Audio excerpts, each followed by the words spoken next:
தமிழ் சொந்தங்கள் அனைவருக்கும் வணக்கம். நான் ஜீவன், இது ஜிடெக். இன்றைக்கு வந்து ஒரு கேமராவில் எடுக்கிற ரோ இமேஜை வந்து எப்படி ஃபோட்டோஷாப்பில் கேமரா ரோ ஃபில்டரில் வந்து நம்ம கலர் கிரேடிங் பண்ணுறதை பற்றி அந்த பதிவில் பார்க்க போகிறோம். இதில் வந்து ரோ இமேஜுக்கும் ஜேபேக்குக்கும் என்ன வித்தியாசன்றதையும் இதில் நான் உங்களுக்கு சொல்லித்தரேன். வீடியோ ஃபுல்லாக பாருங்கள். பார்த்துட்டு பிடிச்சிருந்தா லைக் பண்ணுங்கள், ஷேர் பண்ணுங்கள், கண்டிப்பாக சப்ஸ்கிரைப் பண்ணி விடுங்க. அப்போ தான் நான் போடுற வீடியோ வந்து உங்களுக்கு நோட்டிஃபிகேஷன் வந்து சேரும், உங்களுக்கும் ஈஸியாக பார்க்கக்கூடியதாக இருக்கும். இப்போ வாங்க வீடியோக்குள்ளே போகும். பார்த்தீங்கன்னு சொன்னால் 2 இமேஜ் இருக்குது. ரெண்டுமே ஒரே இமேஜ் தான். ஒன்று வந்து ரோ ஃபைலில் எடுத்தது, இன்னொன்று வந்து ஜேபேக்கில் எடுத்தது. இதில் என்ன டிஃப்ரென்ஸ்ன்னு சொன்னால், அப்போ ரோவில் எடுத்தது பார்த்தீங்கன்னு சொன்னால் அதோட கெப்பாசிட்டி வந்து 28 MB இருக்குது. அதே நேரம் ஜேபேக்கில் எடுத்ததோட கெப்பாசிட்டியை பார்த்தீங்கன்னு சொன்னால் ஒரு 6 MB தான் இருக்குது. அப்போ இல்லை இந்த ரோ ஃபைல் என்ன செஞ்சுருக்குன்னு சொன்னால் நிறைய டீட்டெயில்ஸை வந்து கம்ப்ரஸ் பண்ணி வச்சுருக்கு. அதாவது ஹைலைட், ஷேடோ, அதில் அந்த டீட்டெயில்ஸ், மற்றது நல்ல கலரில் இருக்கிற டீட்டெயில்ஸ், இப்படி நிறைய டீட்டெயில்ஸை வந்து அது கலெக்ட் பண்ணி கம்ப்ரஸ் பண்ணி வச்சுருக்கும். அதுதான் இந்த ரோ ஃபைலோட ஒரு தன்மை. அப்போ ஜேபேக்கில் வந்து அப்படி இருக்காது, அது வெறும் ஜேபேக் தான். அதில் எந்த வேறு டீட்டெயில்ஸும் நம்ம பெருசாக எடுக்க முடியாது. நார்மலாக இப்போ நம்ம ஃபோட்டோஷாப்பில் கலர் கிரியேட் பண்ணுற மாதிரி செய்து கொள்ளலாம். ஓகே, இப்போ வந்து நம்ம ரோ ஃபைல் எடுத்த இமேஜை வந்து கலர் கிரியேட் எப்படி பண்ணுறன்றதை பற்றி பார்ப்போம். இப்போ வந்து ரோ இமேஜை வந்து ஃபோட்டோஷாப்புக்குள்ளே இன்சர்ட் பண்ணும்போது அது ஆட்டோமேட்டிக்காக கேமரா ரோ ஃபில்டருக்குலாம் போகும். அதில் கலர் கரெக்ஷன் பண்ணி தான் நம்ம ஃபோட்டோஷாப்புக்குள்ளே இன்சர்ட் பண்ணணும். ஓகே, இப்போ நம்ம இதில் பேசிக்லேருந்து வருவோம். இதில் பார்த்தீங்கன்னு சொன்னால் basic, curves, details, colour mixer, colour grading, இது இவ்வளோ தான் முக்கியமானது. அதுக்குள்ளே அடுத்து பார்த்திங்கன்னா செலிப்ரேஷன் இருக்குது, இதுவும் முக்கியமானது. மற்றது ஒப்டிக்ஸ், அடுத்தது கமெண்ட்ரி, எஃபெக்ட், இதெல்லாம் தேவையில்லை. இதில் பெருசாக இன்னும் நம்ம கலர் கிரியேட் பண்ணுறதுக்கு ஒன்றுமே இல்லை. மற்றதுகளை வச்சு நம்ம எப்படி கலர் கிரியேட் பண்ணுறதை பற்றி பார்ப்போம். முதலாவது பேசிக்கில் பார்த்திங்கன்னு சொன்னால் டெம்பரேச்சர் இருக்குது, மற்ற டிண்ட் இருக்குது. இது ரெண்டுமே ஓகே, சரியான லெவலில் இருக்குது. இப்போ அடுத்தது வந்து எக்ஸ்போசரை பற்றி பார்ப்போம். எக்ஸ்போசரும் ஓகே, ஓவராலாக ஓகே. மற்ற கண்ட்ரஸ்ட்டை வந்து கொஞ்சம் குறைப்போம். என்ன சொன்னால் கண்ட்ரஸ்ட் கூடுனா வந்து இந்த டீட்டெயில்ஸ் இல்லாமல் போயிடும். அதால் கண்ட்ரஸ்ட்டை குறைச்சி வச்சோம்னு சொன்னால் டீட்டெயில்ஸ் எடுக்கலாம் கூட. மற்ற ஹைலைட்டையும் குறைப்போம்.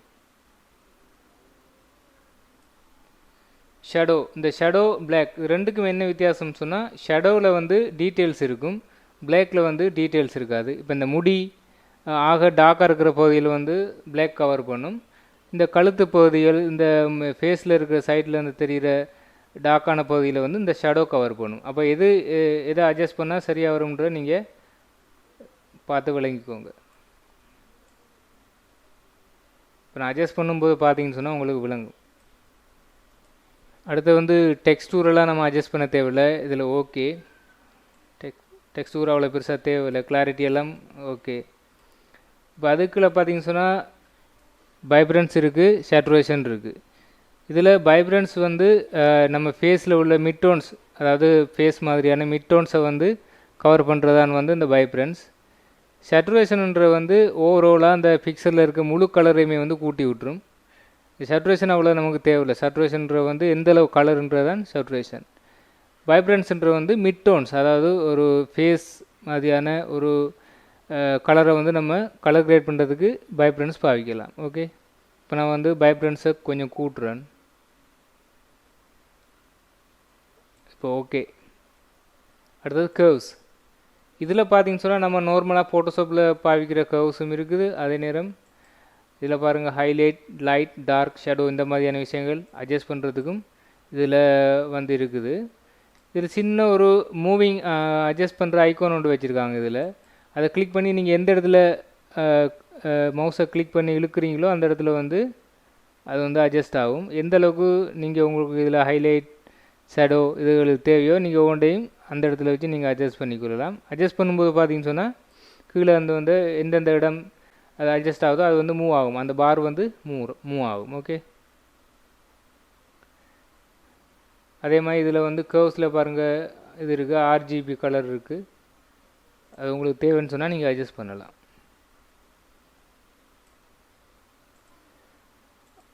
அடுத்து வந்து டீட்டெயில்ஸுக்கு வருவோம். டீட்டெயில்ஸ் என்னென்னு சொன்னால் பாருங்கள், இந்த ஃபேஸில் வந்து ஒரு நாய்ஸ் ஒன்று தெரியுது.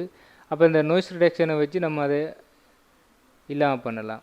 ரிமூவ் பண்ணலாம். மற்றது ஷார்ப்னிங் வந்து உங்களுக்கு எந்தளவு தேவைன்னு சொல்கிறது நீங்கள் தான் உங்களோட ஃபிக்ஸருக்கு ஏற்ற மாதிரி அது ஃபிக்ஸ் பண்ணிங்கன்னா சரி.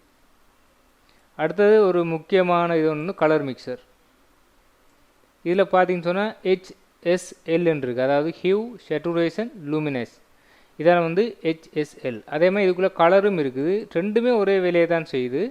இது கலர் என்னத்துக்குன்னு சொன்னால் பார்த்தீங்கன்னு சொன்னால் கலரை கிளிக் பண்ணும்போது ஹியூ, சேச்சுரேஷன், லூமினன்ஸ் எல்லாம் வந்து தனித்தனி பாராகவே உங்களுக்கு தனி கலருக்கு ஒரு தனி பாராகவே தருவான். இதில் பாருங்கள் ஒரேஞ்சுனா ஒரேஞ்சுக்குரிய பார்கள் எல்லாம். இதில் ஹியூ, சேச்சுரேஷன், அந்த லூமினஸில் வந்து அது எல்லாமே ஒரே இதுக்குள்ளே இருக்குது. இதில் பார்த்தீங்கன்னா லூமினஸ்ண்டா அதில் கூட்டி குறைக்கிற பிரைட்னஸ் வேணும்டா பிரைட்னஸ், டார்க் வேணும்டா டார்க். சேச்சுரேஷன்றது வந்து கலர் எந்த அளவுக்கு தேவைன்றதை பொறுத்தது. ஹியூ வந்து என்ன கலருன்றதை பொறுத்தது. உங்களோட ஃபேஸில் வந்து என்ன கலர் தேவைன்னு சொன்னால் இதில் அட்ஜஸ்ட் பண்ணலாம். எவ்வளவு கலர் தேவைன்னு சொன்னால் சேச்சுரேஷன் அட்ஜஸ்ட் பண்ணலாம். கலரில் பிரைட்னஸ், டார்க் தேவைன்னு சொன்னால் நீங்கள் லூமினன்ஸில் போய் அட்ஜஸ்ட் பண்ணலாம். ஓகே, இது 3 தான் இதுக்குரிய விளக்கம். இதை வடிவாக விளங்கிக்கோங்க. இப்போ இதில் நான் வந்து ரெட்டை கொஞ்சம் ஹியூலேருந்து வருவோம். ரெட்டை கொஞ்சம் அட்ஜஸ்ட் பண்ணுறேன். அதே மாதிரி ஒரேஞ்சையும் கொஞ்சம் இங்கால பகுதிக்கு அட்ஜஸ்ட் பண்ணுறேன். அடுத்து வந்து ஜெலோ, க்ரீனையும் கூட நான் க்ரீன் பக்கமே அட்ஜஸ்ட் பண்ணுறேன் கூட.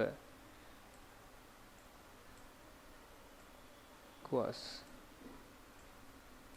இந்த பிக்சரில் வந்து ப்ளூ பெருசாக இல்லை, அதால் நம்ம ப்ளூ பாரை வந்து அட்ஜஸ்ட் பண்ண வேண்டிய அவசியம் இல்லை. அடுத்து வந்து இந்த மெஜெண்டா, ஷர்ட்டில் உள்ள மெஜெண்டா, அது வந்து ஹியூவில் நீங்கள் அட்ஜஸ்ட் பண்ண தேவையில்லை. சேச்சுரேஷனில் வந்து கூட்டுனீங்கன்னு சொன்னால் சரி. மெஜெண்டா வந்து சேச்சுரேஷனில் கூட்டுவோம். லைட்டாக பர்பிள் அடிக்கிற மாதிரி இருக்குது, அப்போ அதையும் கூட்டி விடுவோம். மற்றொன்று ரெட் வந்து உங்களுக்கு தேவைன்னு சொன்னால் நீங்கள் இதில் கூட்டலாம். ஓகே, அடுத்து வந்து இதெல்லாம் ஓகே. க்ரீன் கலரை கொஞ்சம் கூட்டுவோம், கூடுதலாக தேவையில்லை, இதெல்லாம் ஓகே. மற்ற லூமினன்ஸில் போய் க்ரீனை வந்து கொஞ்சம் டார்க் பண்ணுவோம், அப்போ தான் அந்த சரியான ஒரு டீட்டெயில்ஸ் கிடைக்கும்.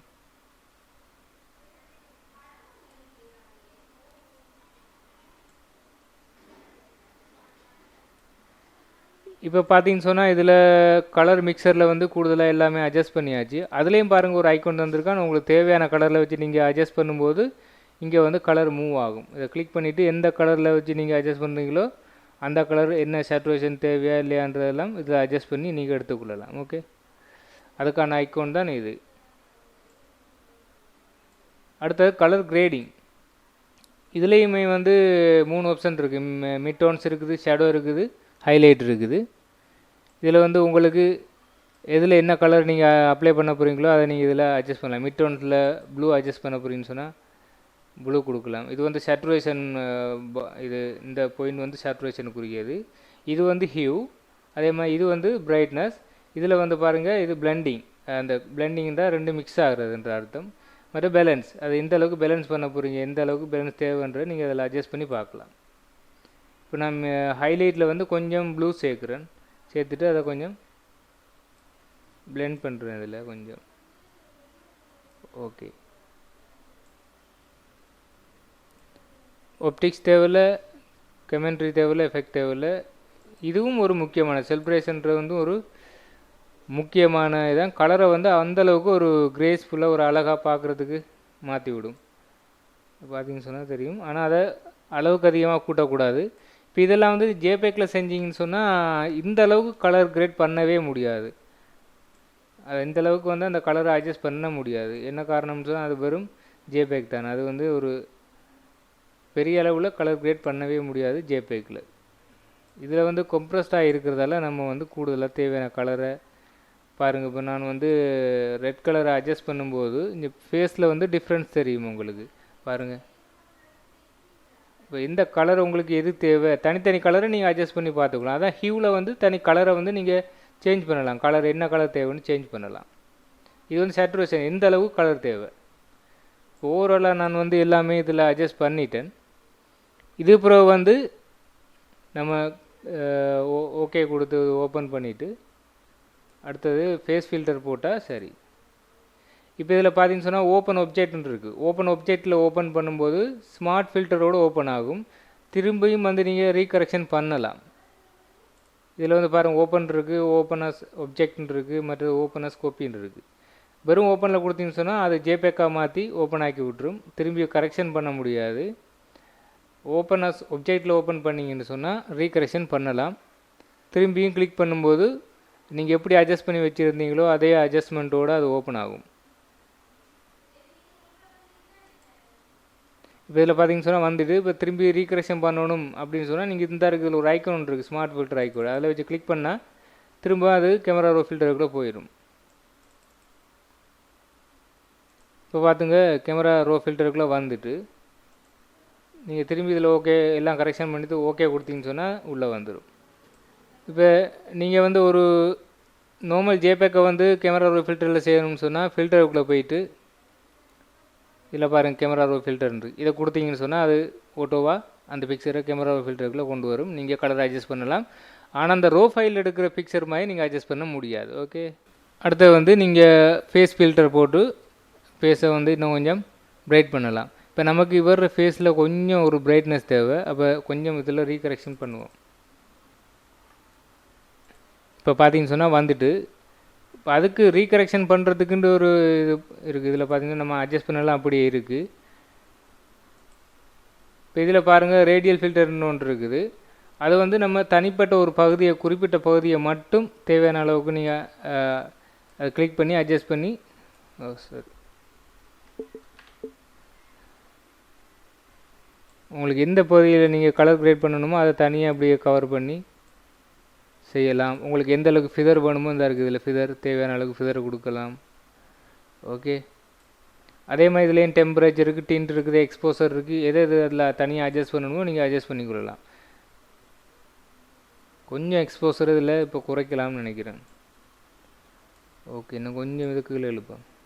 நான் அந்த கழுத்து கீழ் பகுதி வந்து இப்போ ஓகே.